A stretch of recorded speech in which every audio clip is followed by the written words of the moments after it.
channel. I'll talk about this for the entertainment channel. Yeah.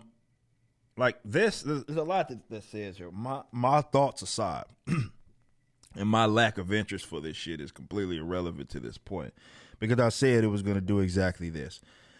I want to be quick here. These guys know what it is that they're doing. Sony and Marvel are not fucking retards, though it seems like they can be. Some of people, all right, to be fair, some of them are, okay? Some of them are. But for the most part, they know nostalgia bait works. It's effective, and they can get a victory out of it.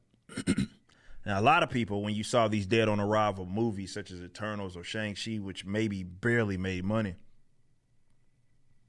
there was a lot of excuses being thrown out there. One of those was my pandemic, okay? And that was people are afraid to go to the shit because we're in the middle of a pandemic, all of this other shit, blah, blah, blah, blah, blah. It's just usual stuff. Basically, they don't ever want to concede that this company made a shit movie that people weren't interested in, even their own advocates, which is the people that they're trying to appeal to, which is, ironically enough, what this movie didn't do. This movie sold on nostalgia bait. It did not sell on social justice.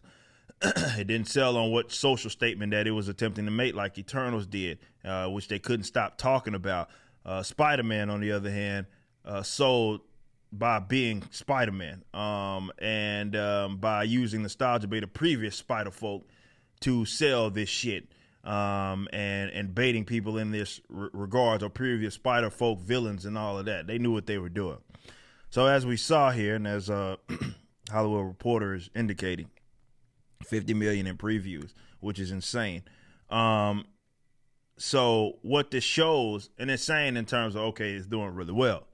However, this also proves that the movies that were dead on arrival were dead on arrival, and it had nothing to do with my pandemic. It had nothing to do with my variant, my Delta variant. That had nothing to do with it. Because even right now, when you consider you're seeing spikes, which we are entering another flu season, you're seeing a spike in a lot of these cases, yet people still went out there and saw that. It just goes to show that they were full of shit. And it was basically a self-detonating narrative because, you got a lot of people that really thought that stuff was true. I get people messaging me, seeing comments on Twitter, it's just because we're in a pandemic. That's why they're not doing well. Like, no, it's not doing well because people just weren't interested in them. That's simple. It's not that difficult.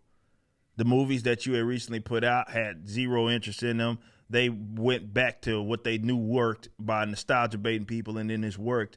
And this is what a lot of the authoritarian left, not the creative. The creatives may understand this, but the supporters generally don't understand this.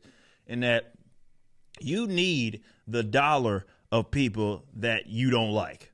Okay? You cannot sit up here and sell and be profitable long term by simply looking at, okay, who we want to sell this movie solely to people. We're trying to do this uber blockbuster movie, and we're selling it to people who care so much about a superficial bullshit like race and gender and sexuality and shit. Like that's not gonna work, and it didn't. What does work is including people in your marketing scheme of that doesn't sort of push folks away, that are, I don't know, not deranged leftists. So this is all this proved. That was all I wanted to say on it. Like, that's all this proved. My thoughts aside, I'm not interested in this shit. But this just shows you that, number one, nostalgia bait works. Number two, all that shit y'all were talking about with those previous movies not doing as well as what you maybe wanted had nothing to do with my pandemic and everything to do with people just weren't interested. I'm just saying. You just watched a clip from my podcast, For Canon's Sake.